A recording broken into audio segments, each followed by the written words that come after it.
সিংহ রাশির বন্ধুরা, আপনি কি প্রস্তুত? 2025 যেতে যেতে সিংহ রাশির জীবনে বড় কিছু ঘটনা ঘটবে।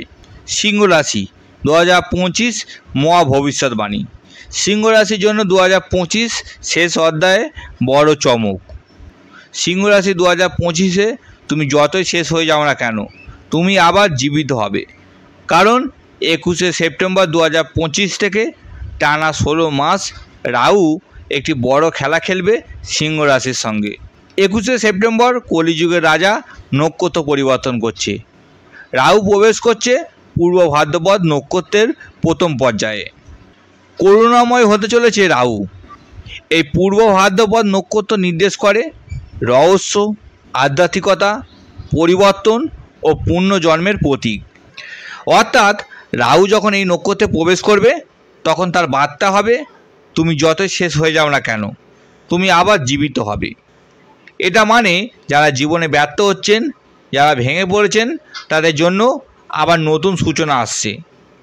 রাহু যেন বলছে সব কিছু শেষ নয়, বরং এক নতুন শুরু হতে চলেছে।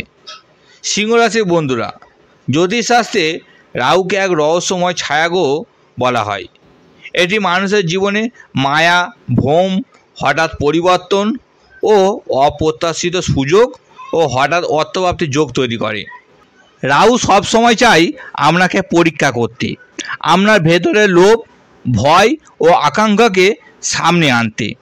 রাহুকে বলা হয় কলিযুগের রাজা, কারণ এই যুগে যত প্রলোভন, যত প্রতারণা, যত বিভ্রান্তি, সব কিছুর মূল উৎস হলো রাহু।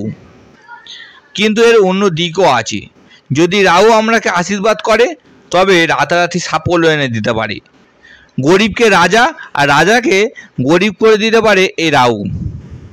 তবে সিংহ রাশির বন্ধুরা, মূল আলোচনায় আসার আগে আপনাদের জানিয়ে রাখি, আপনি যদি সম্পূর্ণ ফ্রিতে আপনার জন্মছক বিচার করাতে চান, কমেন্ট করতে পারেন।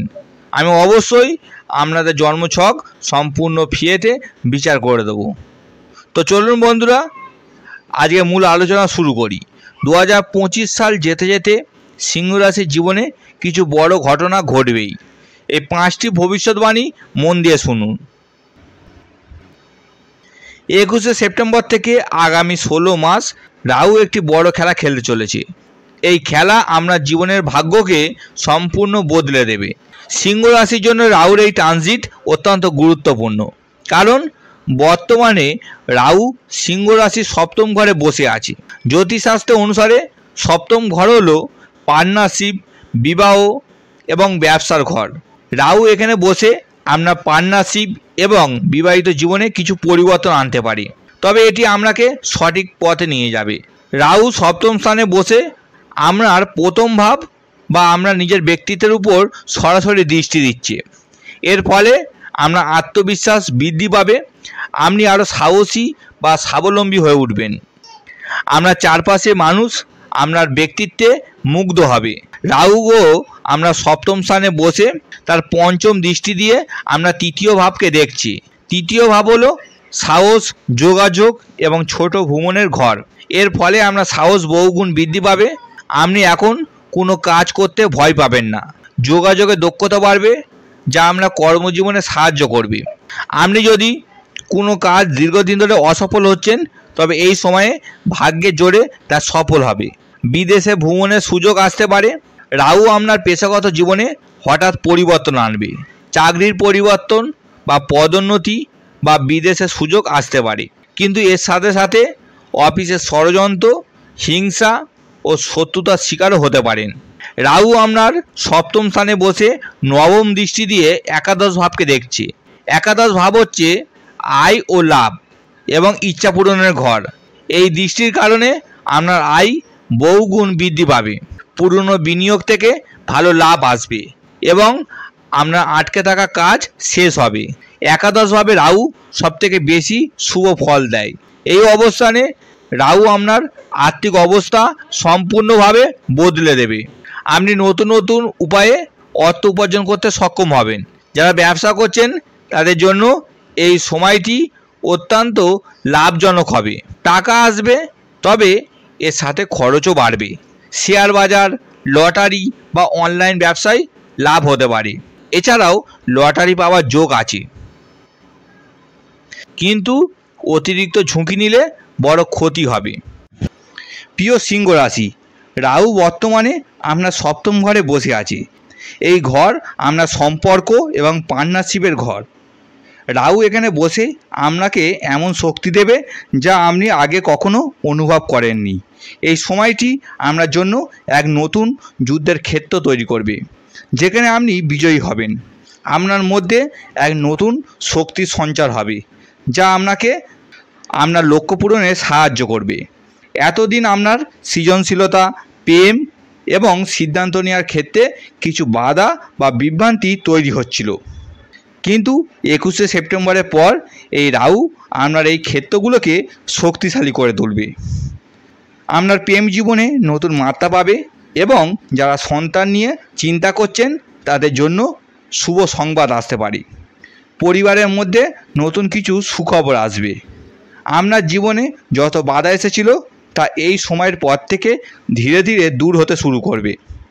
এটি আপনার ঘুরে দাঁড়ানোর সময়, তাই হতাশ বা দুশ্চিন্তা না হয়ে এই সময়টিকে কাজে লাগান। 21শে সেপ্টেম্বর থেকে আপনার ভাগ্য আপনার সাথে আছে।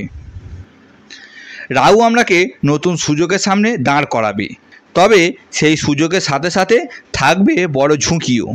যারা সৎ পথে চলবে তারা সাফল্য পাবেন, আর যারা শর্টকাট বা প্রতারণার পথ ধরবেন তারা বড় ক্ষতিতে পড়তে পারেন।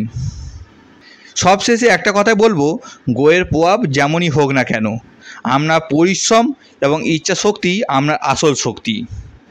যদি সঠিক প্রতিকার করেন তবে রাহুর এই সময় হয়ে উঠবে আশীর্বাদের সময়। এই প্রতিকারগুলি যাদের জন্মছকে রাহু খারাপ বা ভালো ফল দিচ্ছে না, তারা এই প্রতিকারগুলি অবশ্যই করুন। তাহলে কলিযুগের রাজা রাহুর এই শুভ প্রভাবকে সম্পূর্ণভাবে কাজে লাগাতে পারবেন। বন্ধুরা, অমাবস্যার দিন কাককে রুটি খাওয়ালে রাহুর অবস্থা উন্নতি হতে শুরু করে। রুটিতে চিনি দিয়ে পিঁপড়েকে খাওয়ালে দুর্বল রাহু শক্তিশালী হয়। রাহুকে তুষ্ট করার জন্য একটি নীল রেশমি কাপড়ে বাঁধা সাদা চন্দনের টুকরো বুধবার বা শনিবার শনির ঘোড়ায় পরতে হবে। ওম দম দুর্গায় নমো এই মন্ত্রটি পাঠ করলে দেবী দুর্গার আশীর্বাদ পাওয়া যায় এবং বাধা ও চ্যালেঞ্জ কাটিয়ে ওঠা সম্ভব বলে মনে করা হয়। দেবী দুর্গা ও শনিদেবের প্রিয় জিনিস হচ্ছে লোবান। লোবান, কর্পূর, ঘি এবং সাদা চন্দন একসঙ্গে মিশিয়ে সারা বাড়িতে এর ধোঁয়া দিলে বাড়ির উন্নতি কিছুদিনের মধ্যে চোখে পড়ার মতন হবে। প্রতি মঙ্গলবার বা শনিবার হনুমানজির মন্দিরে একটা মাটির প্রদীপের উপর দুটো লবঙ্গ, সামান্য সর্ষের তেল এবং কিছুটা লোবান প্রজ্বলিত করলে কর্মজীবনে উন্নতি এবং সম্মান বৃদ্ধি পায়। সিংহ রাশির জন্য এই সময়টা হতে পারে জীবনের টার্নিং পয়েন্ট। আপনি যতই ব্যর্থ হয়ে যান না কেন, মনে রাখবেন রাহুর বার্তা হলো তুমি আবার জীবিত হবে।